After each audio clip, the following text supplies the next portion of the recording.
women and the LGBTQIA plus people. How do we continue to advocate for reproductive rights and ensure the safety of those who need care and support during these turbulent times? So at this time, I'm going to give you a little background on our panelists. And we're going to start with the doctor in the house, Dr. Tiffany Green, who holds a PhD. She's a trained economist and professor at the University of Wisconsin at Madison. She's an award-winning speaker who has been a member of Toastmasters International for a decade. She also served as a speaker coach for TEDx and various speech competitions. Damn, right? What's that? It still counts. Tiffany is also a humanist celebrant who is legally authorized to perform weddings anywhere in the United States. Well, if you're a little clout chaser, you want a doc performing your events, look up Tiffany. Additional services include baby naming, adoption, transgender renaming ceremonies, and other celebrations of life. Dr. Tiffany Green. What are your pronouns? Hers, she and hers. Next we have up virtually is Charis, Hoard, who holds an MPA. She's an alumna of Bowling Green State University and a secular activist. She is passionate about the intersections of religion and politics, namely the phenomenon of Christian nationalism and American religious extremism in public policy and society.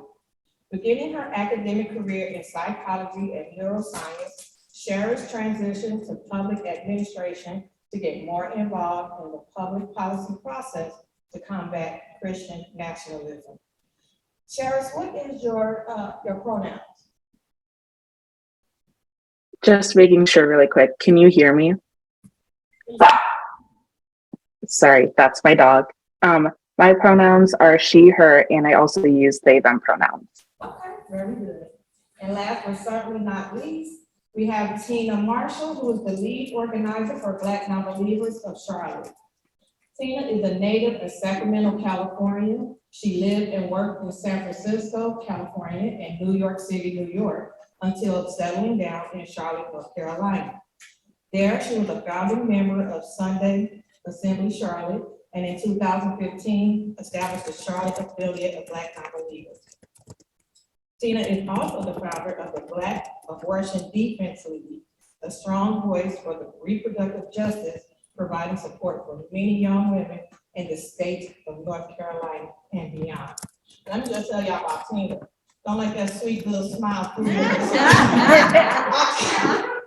This woman is so humble, and she walk around with her little pigtails, and she's just so helpful as she's tabling for Black Nonbelievers. When you can get her by herself, she is a bad bitch. I'm not exaggerating. If you get her in a corner and talk to her, she will blow your mind. So I am so excited about this panel because I know she's going to give us some hard-hitting facts. She's going to shock. Well, I don't want to say far too high. Well, I'm just going to let y'all find out. I'm just going to let y'all find out for yourself. So now I'm going to turn over the panel to our awesome so let's go to the first question. First question is, how will the overturn of Roe versus Wade directly affect BIPOC communities, especially women? And who would like to start?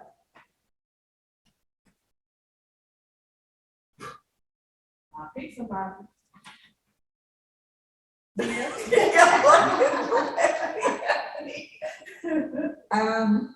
Well, I've seen the effects of the overturning of Roe versus Wade. First of all, I am a defender / escort at a very popular clinic in North Carolina, in Charlotte. Can you guys hear me? Our clinic is probably one of the more popular clinics that's frequented by who we call the antis or the protesters, people that are against abortion. since the overturning of Roe, we have seen an uptick of patient activity probably by 100%. And also the activities of the antis are also up by 100%. Because when they jeer and taunt our patients, I like to jeer back. Abortion is still legal in North Carolina. And hopefully we will stay that way. But we have seen people coming from all over the South, meaning South Carolina, Georgia, Alabama, Mississippi, Tennessee, and even some folks from East Texas. It is absolutely devastating. It is absolutely devastating. And I see a lot of tears, usually tears of gratitude. They're so happy that our clinics is still up and running. You know, when you see people show up in sometimes in like a little piece of car, barely make it into the parking lot. They've been driving for 9, 10, 11 hours. They barely have any gas money to get back home. They don't have any money to eat, you know, while they're waiting for their service. They've got kids in the car. Certainly we saw folks in the 90+ degree heat in Charlotte sitting in their cars all day with their kids. It has been devastating. I I could go on and on and on with the stories, but it is for our communities. And mind you, the clinics in North Carolina and most of the clinics, I think, across the country are probably about 65 to 75% Black women. And then we have a large population of Spanish-speaking folks. And then, you know, there and say, why don't we get abortions? Because I know they're having them. But I think it's because they have better health care. Yeah, it has been devastating. Yeah. Were you asked a question or are you okay? No, I'm good. So I want to say first, because you know I was busy getting up to provide. Sorry, Bria. I'm an abortion researcher, and it took me a very long time to say that. But I would not be an abortion researcher today if not for the secular movement. I promise this will all come together. You know, I was first a member of the Richmond Reason and Naturalism Association, which I'm not sure still exists, but I remember being on a meetup board and Autumn Reinhardt Simpson, who is also a human celebrant, and a good friend of mine was talking about clinic escorting. And I was like, well, what's that? You know, so because of her, because of the secular movement, in a way, I became a clinic escort. And I did that up until the birth of my first child. I love being pregnant and escorted. I would waddle up in my chair, just sit down and watch the anti-sing. Yep, that's me in that little orange vest. That's me. And as I moved to Madison, we have a sort of critical mass of abortion researchers. And I always thought those two parts of my life were separate. Like you can't be a former escort and a researcher. But I think that has been instrumental for me. And what I can say since coming to Wisconsin and being in this research space is that, you know, people have been living in a post-Roe world for a very long time. Yes. I think that people are seeing this as sort of oh my gosh, the Supreme Court, you know, antis have been chipping away at protections for decades since Roe was decided. And I think that's a really important point to point out here. This is not new. And disproportionately Black pregnant people and or Hispanic pregnant people and or Native pregnant people and other people of color, they've been disproportionately affected by these bans. It's not just Roe. Roe only guaranteed the right to have an abortion. It did not guarantee access to an abortion. And so this is really important to remember. In Wisconsin, for example, we only have 4 clinics before Roe. Before Dowd versus Jackson Women's Health, because states like Wisconsin pass laws like targeted regulations of abortion providers. So they make regulations harder for them than they would for similar like ambulatory procedures. And because of that, we only have 4 clinics at the bottom of the state: Madison, Sheboygan, Milwaukee, right? People from the north, they have nothing. So again, how is it disproportionately affecting folks of color, trans folks? It's been devastating. And what we see in Wisconsin and other places are that there are pregnant people with non-viable pregnancies that have to delay getting care. Yeah. And we're seeing that. We're seeing, of course, I think the fallout is going to be devastating in terms of increased births. We know that these bans are disproportionately affect Black folks. It increases deaths from congenital abnormalities from fetuses. We see that abortion bans have also really increased pregnancy-related morbidity, which of course is higher among Native and Black pregnant people. So all that said, I say all that to say is that we've had evidence from years before about what would happen when Roe fell.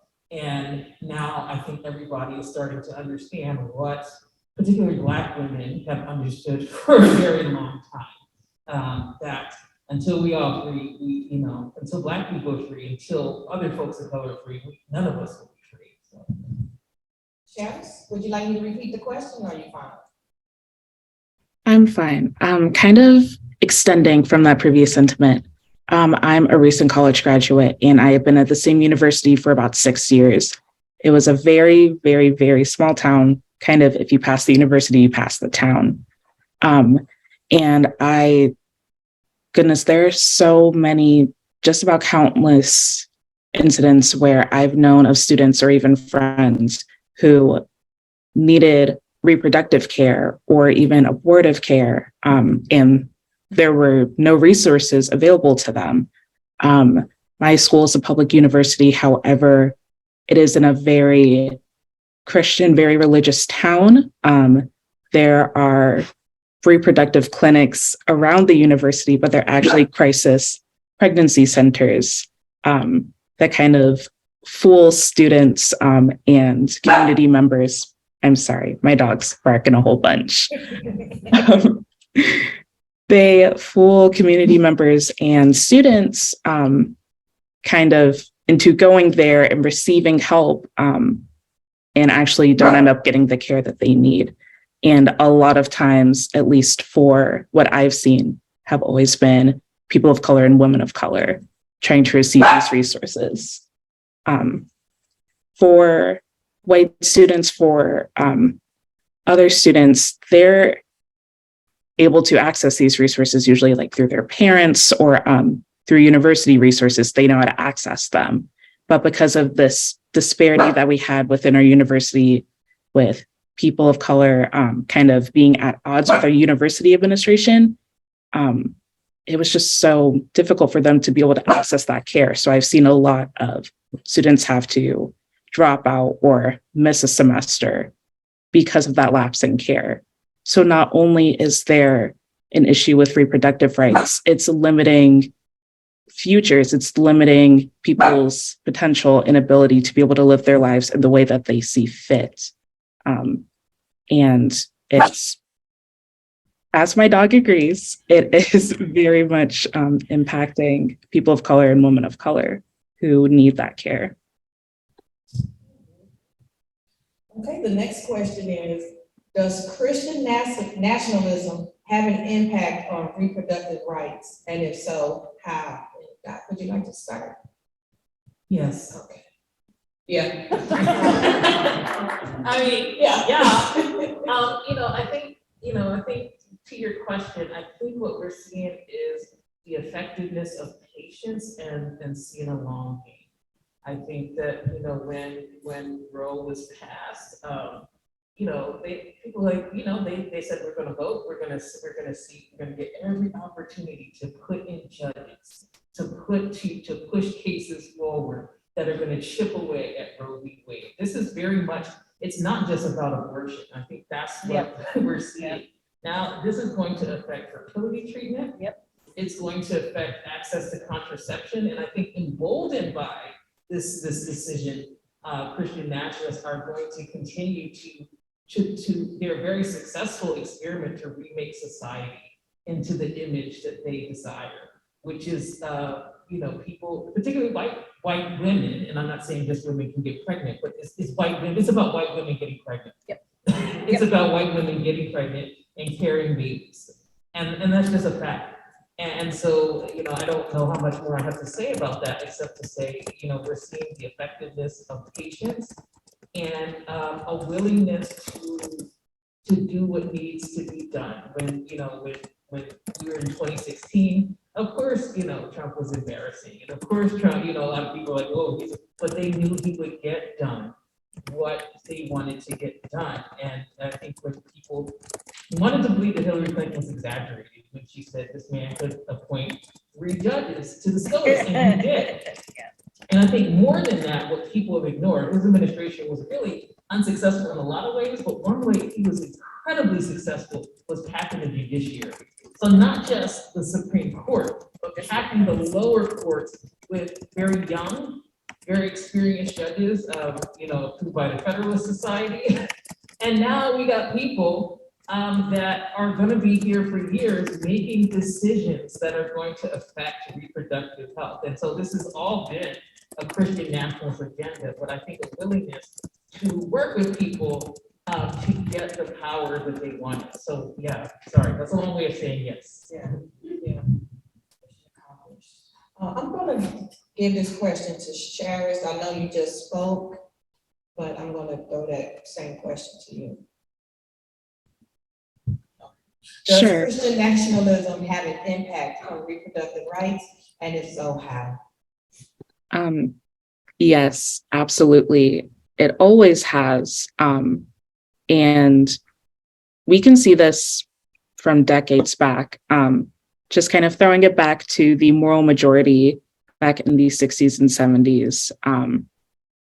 It's kind of widely believed that the moral majority initially mobilized behind pro-life rhetoric and as a backlash against Roe v. Wade, which isn't necessarily the case, but it was a very big part of the moral majority's mobilization. Specifically, when Jerry Falwell Sr., one of the founders of the moral majority, spoke at a conference about pro-life rhetoric and kind of how to galvanize the voter base more, he stated that the destruction of the family unit, aka having abortions, was a biological holocaust, excuse my language. That is our national sin. A lot of this pushback against reproductive rights and reproductive care is very religious in nature, but not necessarily a part of religion. It's the bastardization of it. And Christian nationalism very much has picked up the mantle from the moral majority and has continued on in this kind of very strange pro-life rhetoric. Dr. Samuel Perry and Andrew Whitehead have actually done a study on Christian nationalists and their belief in reproductive rights. And their findings were that those who deem being a Christian as an integral part of being an American, they have a significantly higher likelihood of viewing abortion to be wrong for any reason, whether that be for incest or rape or deficits with the baby, compared to groups who don't see being Christian as a part of being an American. All of this is very much tied together. It goes back for decades. And as previously said before, a lot of it is rooted in wanting to protect white womanhood and what white womanhood represents, which a lot of it is reproducing and making more white children, and essentially making a more white and white supremacist society based off of that. So yes, absolutely, Christian nationalism does affect reproductive rights and kind of the pro-life space. So we know a few years ago, the Pew Research Group did that study on religiosity in America. And they came up with American were the most religious. It seems that the antis out in front of our clinic read the same report. So when I'm out in front of the line doing defense work, first of all, they've never seen anybody like me, a Black atheist and a woman too. When I first came up to do defense and escort work, they just assumed because I'm a Black woman. It's taken them by surprise when I tell them no. But what I see out on that line is how they weaponize Christianity against Black and brown folks, pregnant folks as they're walking across that parking lot. How they're humiliated and they're shamed with fear that they're going to go to hell. Now, I know like the first week that I started the defense work, I was proudly wearing my Black Nonbelievers t-shirt. You know, because I wanted to say, we're out here too. And what was just so heartbreaking to me was that the women and the pregnant folks, when they saw that shirt, they were more afraid of me than they were of the antis that were trying to take away their liberties and their freedoms. It was absolutely heartbreaking. And I just had to make that decision at that moment that, okay, I can't wear the shirt. I can still do the work, but I just can't wear the shirt. And I have to decide, what is my goal? What is my goal for being out here? When I'm out there, a lot of times I'll talk to companions that bring them in and we'll, you know, have conversations. Most are Christian, but they say that the white folks that are out there on that line are not. So that doesn't make any difference to me, but whatever works for you. It is white supremacy, it is the patriarchy, and it is Christian supremacy that line up every weekend about anywhere from 150 to 250, sometimes even 500 to 1,000 people that'll come out in front of that clinic. We haven't seen the hordes of 1,000 in a few years, but we've had up to 4,000 people show up, antis, and it is crazy. Yeah, that's what's so heartbreaking to me is that they use their Christianity to shame the women and pregnant people as they go and get their service. I try to combat that. I have an anthem that I will yell out from the line and try to give the folks a little bit of hope. And I just yell out. I just say, hold your head up. You're not doing anything wrong. It's your body. You do what you want. You do what you need. Don't be afraid. We see you. We love you. You are not alone. Just because I've seen some of the folks as they walk across that parking lot and they stop. And I can see that they're thinking about what they're getting ready to do. And I can see that they're in conflict. And then I'll yell out, you're not doing anything wrong. You're not doing anything wrong. Do whatever, and if they change their mind, they're still not doing anything wrong. Right? They're still not doing anything wrong. But I just said, if you're changing your mind because of what they're saying out there, think again. Think again. No, but it's okay. You want to change your mind, it's okay. I'll walk into your car. But yeah. Christian nationalists are out there in hordes. I would love for more atheists to be out there. I would love for more atheists of color. I would love for more atheists that speak Spanish to be out on the line. I will say that a lot of us in Richmond in the clinic escort. So, yeah, it's true. Yeah, there's just not enough Black and brown faces though. Yeah, that's true. Yeah. Not enough Black and brown faces. I really wonderful to affirm the women what the Christians would consider a walk of shame, but that's a walk of self-care. And so to have women like you, that's all. Never would have thought of something, stand up there, and I could have used it. When I, I know. because why it hit me so hard? Because I went by myself, and there was a whole lot of white people in Los Angeles with their signs, and I was intent. There was no way I was going to carry this. And when I came out, I was nauseous and hot, and they stuck this in my hand, and it was a horrifying pamphlet with looking like blender body parts. But if I could have just had a voice like, oh, Well, thanks. you know, what they do now is that as the stand in front of the clinic and they write down license plates numbers. And yes, and then they time them to see, because they know that if they're gonna take through the Plan C, the pill, the abortion pill, they know that it'll be a shorter visit than a surgical. So as they come out, they say, take this pamphlet, we have the abortion pill reversal. Oh, Y'all, it is deep, it is deep. And you can read about abortion pill reversal. And I'm always there to say, it's fake news, don't take it. And it's fake news, but yes, that's what they do now. Yeah.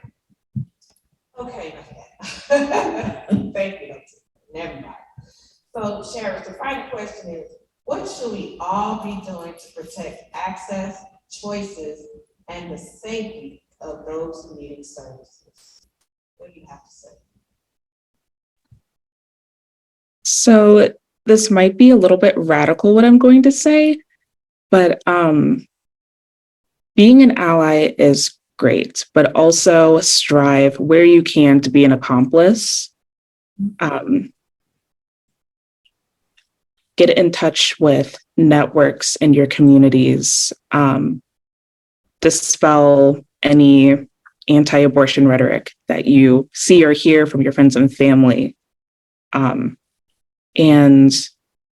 vote, mobilize, lobby, do whatever you can. These people in power cannot and will not be there forever, as much as they would like for us to think that, or as much as they would like for us to just kind of back down, because they have made so much of their power and influence seem so all-encompassing and omnipotent and omnipresent. But knowing that the vast majority of Americans are actually very pro-choice and would like for abortion to be legal and accessible for all, we outnumber them, we are stronger than them, and we just have to believe that and continue fighting. All right, quiet storm, what should we all be doing to protect access, choices, and the safety of those who need services? Kansas. yes, Vote. yes. The issue might not be on the ballot, but there are candidates that are pro-abortion. You should look them up, find out who they are. The other thing is that I would say my work that I do with Battle is to educate the Black and Brown communities. And what I'm trying to do is go to HBCUs, talk to the young people there, come out and see what's going on, go to community events in the Black community, and set up my table and talk to folks, because like they say, everybody loves somebody who has had an abortion. Yep. But it's not talked about in the Black community. We don't talk about abortion. So I like to go out there and just say, it's okay. And I mean, if I had to, and if I got invited, yes, I would go to a church, and talk about what's going on out here in our communities and how our how our pregnant folks are being attacked daily. So get involved in the community and vote, vote, vote, vote, vote. So I would say that, I always think about the mothers of the movement, the women, Black women who founded reproductive justice because they saw that, the general movement was really focused on abortion access, which is super important. But it's really important to review what we mean here with reproductive justice. It's not a cute way of saying Black women access to abortion. It's the right to get pregnant. It's the right to stay pregnant if you want to and raise your children in safety. And that means that while abortion access is important, that focus on just abortion access has caused us to miss the larger social systems that make it difficult to get pregnant. Black folks have a tougher time getting pregnant when they want to and staying pregnant. They're more likely to have miscarriages, more likely to have children die in their first year of life. And so if we want to maintain abortion access, we have to think about, again, how are we addressing structural poverty? How are we thinking about making sure that folks have access to childcare? And this is not to say in any way, shape, or form that if we build up those systems, it means, well, you don't have to have abortion now. No, but it does mean we know that economic reasons are a big driver of why people have abortions. Not the only reason. A lot of times abusive relationships, other things. It doesn't matter. And that leads to my second point. I think that everything is structural. I mean, that's my bias. But I think we got to get past this thing we have about the right kind of abortion. Yeah. If you roll out of bed and say, you know what, fuck it, I don't want to be pregnant. That's okay. Yeah. Yes. That's okay.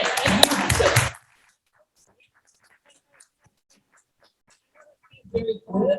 But that, we got to get past the right kind of abortion. That whole playing into, well, people using abortion as birth control. If people really use abortion as birth control, if you read the Turner study, that is a very good study about the impacts of not getting an abortion. You'd have to have like 10, 15 abortions throughout your reproductive life cycle. People with uteruses spend a couple of decades trying not to get pregnant, right? So people are not using abortion as quote unquote birth control. And so, and again, like, just think about how am I letting my biases about the right kind of abortion? Oh, you shouldn't have abortion up to X weeks. Well, there are laws in place that push people out that far. Some people don't know that they're pregnant.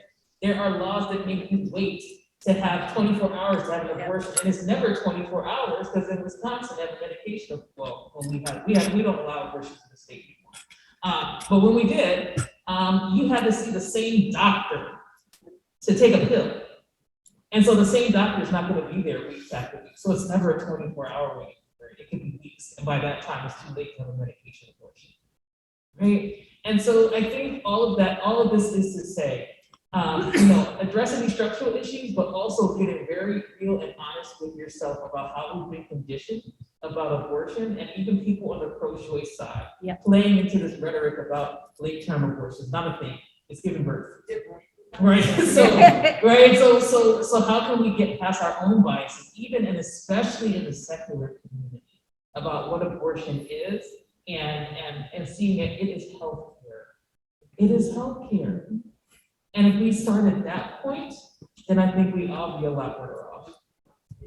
I think, it's in the Black community, because that's the community I'm from, as many of us, until the stigma of abortion equals murder, we are not going to be able to have a conversation and speak openly. It's a clump of cells. It's literally clumps of cells that cannot sustain life outside the body. And until this stigma is erased, which is hard because they can't even talk about it. My cousin told me that I had an abortion. My mother tried to shame me, but I knew there was no way I could have another. My daughter was 4 months. Like, I was going through severe postpartum depression. And I looked my mother dead in the eye. I said, I sure did, and I'll have another one. I will have another one because I was not sure if I was emotionally or mentally equipped to have a 2 under the age of 1. What? And I knew it wasn't murder, and I believed in God at that time.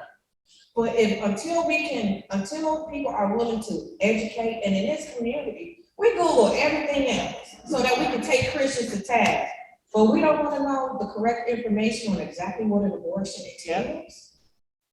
Because we still have residual religiosity deep down inside. And just because it's not the course you would take, who cares? There are women who's going to take that course. And they need accomplices and allies. That's a good word, accomplice. It really is. And until we are educated and we do away with our religious judgmental behaviors, we're going to stay right where we are today. But I'm so proud of you, Radical Ass Women. I really am. Now, do you guys have any final words? Anybody have anything else to say? Because we're going to open it up to question and answer, and we have 8 minutes, and I can just, whatever's left, we can just add that to the question and answer. Yeah, let's do Q&A. And we'll say that a lot of people ask what you can do, and I get the temptation to say, let's do this. How about you give money to people who are doing it already? I see a lot of attempts to reinvent the wheel, and particularly to wade into spaces that Black and other people of color have already been working very hard in. Just give them money. That's all they, just give them money and get out of the way. I know it's very tempting to want to run everything, but just give them money and step away. Local mutual Mutual fund, abortion funds, like escort teams, they know what to do with the money, trust me. Okay, so I'm going to start the clock, so that gave us 22 minutes, and let's do a minute and a half, 2 minutes tops for our questions. So who has a question? And thank you guys so much. Can we give them a round of applause?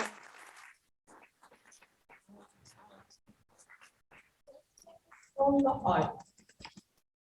Come on, y'all. This is a safe space. Somebody has something. All right. If no one's asking a question, I can just stand here and ask questions for like 10 minutes.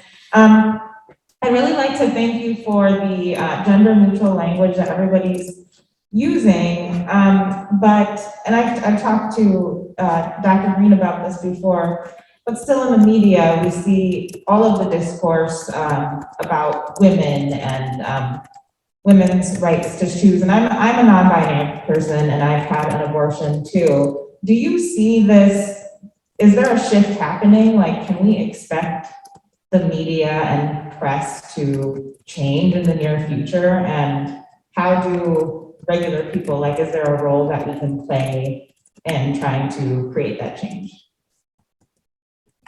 As a regular person out on the line, I kept saying, and I'm older, I kept saying pregnant women, or I'd yell out, hey, sisters, don't hold your head up. I got corrected one day. And there were some there was a trans man having an abortion. And they yelled out, sister. Oops, sorry. That's how I changed. I mean, sometimes I forget, but I get very rude reminders. I don't know about media. I don't know what you're gonna do about media. Call them out. Yeah, when I talk to reporters, it's often, they'll say, this is happening, what is the impact for women? I said, well, the impact this has on pregnant people. So something like, I assume that, and then sometimes they correct themselves when I ask them. I think, a lot of people want to do better. And what I try to frame it is as a scientist, like, this is scientific precision. Like, as somebody pointed out to me on Twitter, yeah, adolescents are not women, but adolescents also have babies, right? Yeah. Intersex people have babies. So I think the visceral reaction is transphobia, yes, but it's also, non-binary people, it's also this lack of recognition that we making babies have babies, and they're not women. They're not women. So I think the things that we can do is, I've tried to push myself past this, okay, I study Black women, I'm really centering Black women, but this is it is about women, but it's also about patriarchy, and that's not the same thing.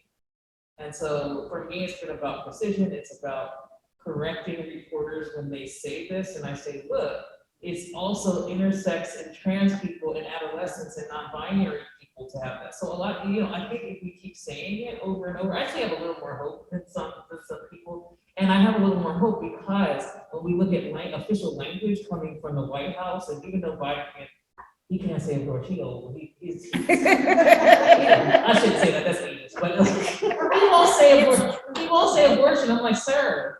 But we're seeing a lot of language about pregnant people in official health and human services documentation. So I like the non-sexist stuff. So when I see that, when I see funding agencies start to say pregnant people, that's when you know that when we wrote a paper and we had women in there and the reviewer in Obstetrics Journal, which is not the most enlightened profession, they were like, this is pregnant people. Yes.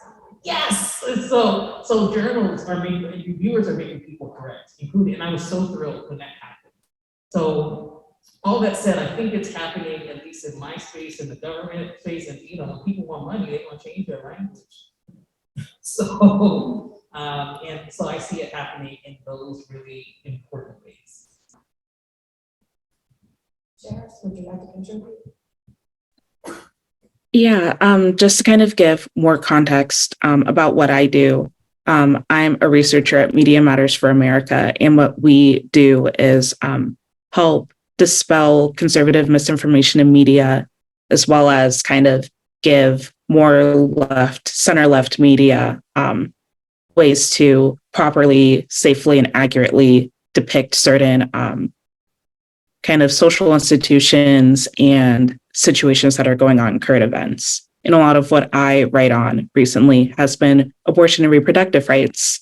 And lately, we've been doing a very big push to make sure that we are using inclusive language when we speak about reproductive rights, because as we see in media, not many media sources are doing that yet. I kind of see where some media medical professionals are trying to be more inclusive in their language. But again, as said earlier, a lot of it can be tied to like internalized transphobia and just also an awareness of how what they're saying is impacting not only their current patients, but also their potential patients and kind of the reproductive space around them. If you don't feel like the medical professional that you're trying to go to or seek is inclusive, you might not really go. So it's limiting that care for people that need it the most. There is kind of a shift happening, but it is very slow and gradual, where I don't want it to be slow and gradual because we don't really have a lot of time for things to change slow and gradually. But there are pushes that are happening, and hopefully everyone else catches up. Evan, thank you so much for that reminder, because I was women all over it. Nobody said nothing corrected my ass. So pregnant people, y'all check me out. I'm not being checked. It's okay. I got a lot of power, but I also have a lot of sense. Y'all correct me when I'm wrong. Next. Who else has something to say?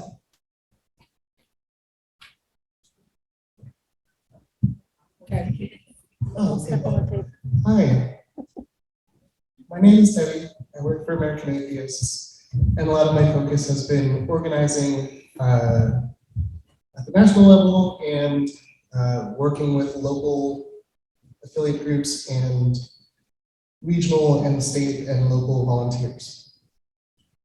In that context, we've been talking about how we can do a better job of supporting our members and volunteers to get involved with repro, with abortion access. Of course, keeping in mind, like, we're not trying to reinvent the wheel. We would like people to get involved on the local level, but we could also do some national level work or increase the national level work we do and state level work, which we have people working on. Question is, considering the cultural battles we're engaged in and that we are American atheists, and a lot of people are atheists, a lot of local groups are atheist identified, there are some concerns that it would be harmful if we attach atheism even more closely to abortion. That it might drive people away from supporting abortion. Religious people, moderates, middle people, I'm not sure. Like demographically, is there danger, or what do you think about this concern that would be harmful for atheists to be organized as atheists out there loudly, whether locally or state level or nationally or with billboard campaigns or anything, to attach atheism to abortion more closely? Might it harm our overall goals? Bye. Bye. I mean, I'm not being, I'm not trying to be good here, but I do think if somebody said, man, you don't want American atheists to be attached to Black Lives Matter, right? We call it like, oh, you're racist, right? Oh, so you don't want American atheists to be associated with access to healthcare? No. No, sorry, no. If it harms the minds of, no, we do want it, like, that's the goal. But not if it makes more people have anti-abortion positions. Sure. Then the approach would be get people as individuals maybe to show up for other groups in the region, but we can't do things at like the group level, of course, like don't wear your atheist t-shirts online, we wouldn't say that. But like, don't also put up a billboard like American Atheist says like everyone get abortions. So I want to be clear. I wasn't saying that to you particularly. I was directing that towards the people that oh well we can't be associated with that. I'm sorry if I wasn't clear. Sometimes my personality doesn't. I guess I'm kind of at the point. Everybody ain't convincible, and that's okay. Yeah. Right. That's okay. And I think at this point, we got to step out on bravery and not be led by fear. And, there are some people that, we talk about, oh, well, you don't want to be associated with it. They didn't want to be associated with atheists anyway. Yeah. They didn't want to be associated with atheists anyway. And so think about the people who you might get that you might not have gotten before because of that bravery, because of this very uncompromising stance to humanity. We believe, many of us are humanists. We believe in people. We believe that people have the power to solve people's problems. And I think that, this idea that supporting abortion is radical is ludicrous. That's like the bottom line. That's like the bar is low if we're only supporting access to abortion, access to healthcare, access to food, access to, like, those are basic human rights. Yes. And so I guess I'm just at the point where we're not for everybody. And it's okay to not be for everybody, because that means that you are going to be affected in the domains that you really want to create change in.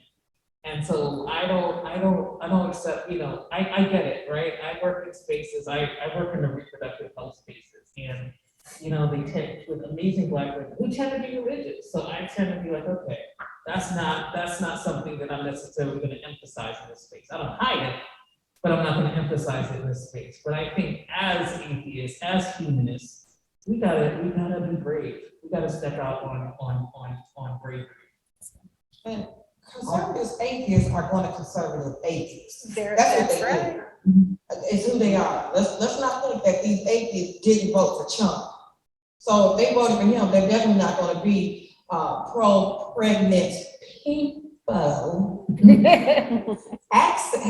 And work towards having access for pregnant people. But like Doc said, those who might have been sitting on the sidelines waiting for a reason for them to become part of the secular community, this could be the springboard to have them jump in, all hands on deck. So for those we lose, bye, and for those who come, hello. I mean, there are also religious groups that are out there, like Catholics for abortion. And there are other religious groups out there. Yeah, Jewish people.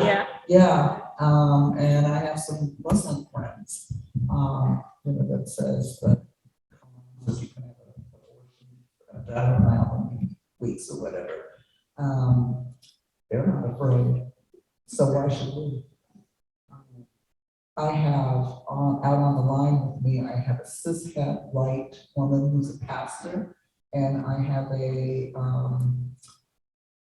cis queer cis woman who's also black, who's also out on the line with me. They both do escorting work. I don't mind standing side by side, so if they can stand up there with their collar, you know. I know atheists have issues with people that are spiritual, but spiritual people will be your best friend and your best supporter, Yes. for sure. Yeah.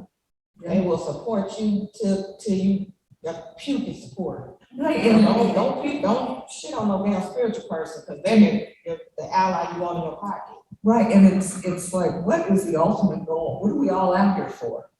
No, it's not what I believe or what you believe or don't believe. We're out here to save and to help pregnant people get the health services that they need. Period. I think if we limit if we can do 2-minute increments, we can get about 3 more questions in. We got 7 minutes. Is it anybody want to say anything? Y'all been quiet over here.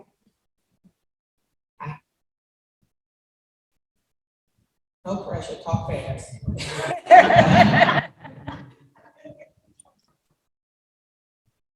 Hi, thank you for this discussion. My name is Tiff from Go Humanity, formerly Foundation The Athlete. One of the things that we really talk about when we talk about reproductive rights and abortion is, the stake that pregnant people had in the game. But I think that the stakes are a lot bigger than that. Anyone who can get somebody pregnant has a stake in this game. And on the other side, we see, these cisgendered men who cannot get somebody pregnant, and their voices are really powerful. But we don't see that on this side. We don't see anyone who can get someone pregnant, their voices. So I want to ask you, how can we get those people involved to amplify the voices of pregnant people?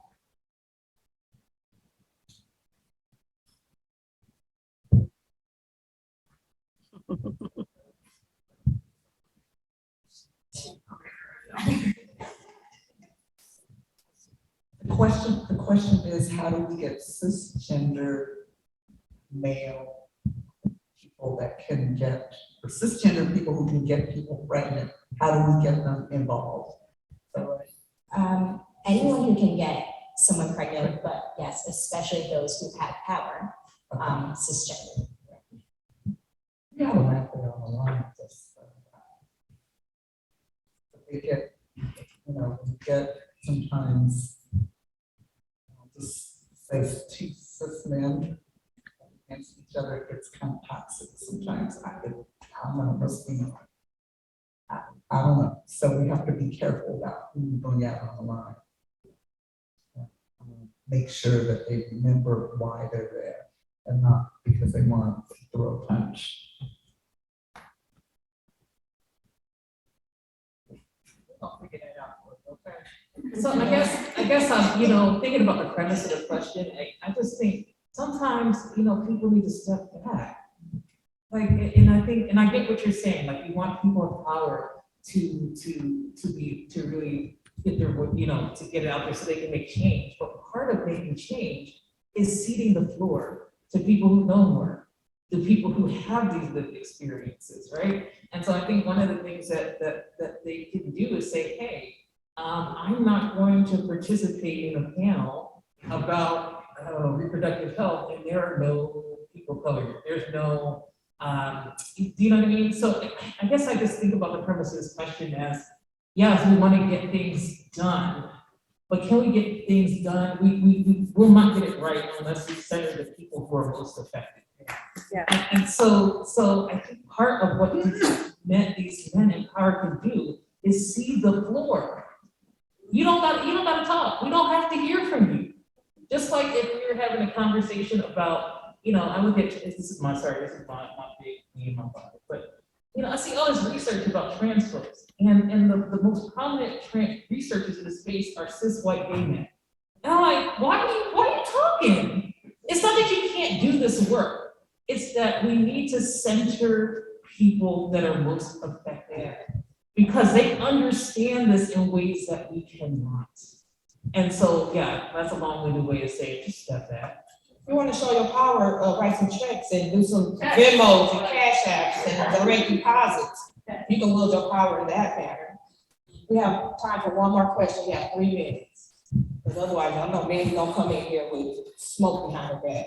Anybody want to say something? And thank you, that was a very good question. Thank you. Come on, y'all, one more. Don't have me burn these calories for nothing, y'all.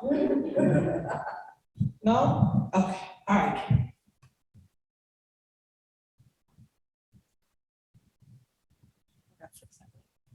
I'm just so happy to be here. I was talking about this earlier, and I don't know if y'all can speak to this, but I just found out about this group, which seems to be growing in popularity. It's called Secular Pro-Life. I'm not sure if you've heard of them. And so I wonder, it seems as if sometimes biological essentialism, which can be an argument that appears to be from science, seems to kind of go hand in hand with or complement the religious arguments, religious anti-choice arguments, basically. So it's not really a question, more of an observation, and wondering if there's any significance to it. Thank you.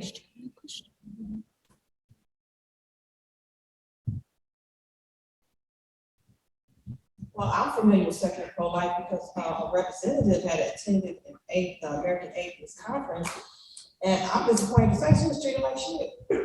Atheists treated her like shit.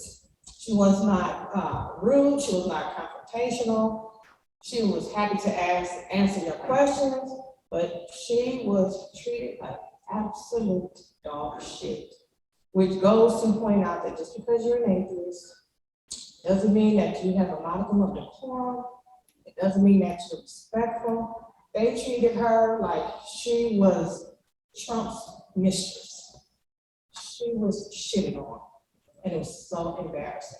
We ended up exchanging emails. We only talked a couple of times. But yeah, secular pro-life, I can't blame her for not wanting to enter these spaces because she was challenged over and over unnecessarily. So they're here, but not here, and I really don't blame them. And you'll be the last. This is just a quick comment, not a question. Were you saying that the secular pro-life had more science on their side for abortions? For being anti-choice? So it's that they claim to have science on their side. Something that I feel very strongly is that the only argument that really matters for being pro-choice, right, it has nothing to do with science. It's the bodily autonomy argument, right? Regardless of whether or not the pregnant person has, is 1 week pregnant, 6 weeks pregnant, you're only full term. If that baby inside of her is playing Mozart and curing cancer, it doesn't matter. The only reason someone needs a reason to have an abortion is because they want one. And there is no condition, right, where another person, be it a fetus or an adult, can force someone else to use their body against their will. So even if science were to say that this thing has full life and has all the rights that anyone else has, it doesn't give them superior rights over the person who is hosting them, essentially. So even if they were to say that science is on their side, even if they give them all of that, fine. That can just still doesn't have the right to use the pregnant person's body.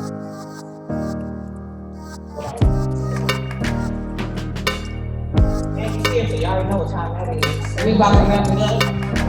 Please give a round of applause for Charis.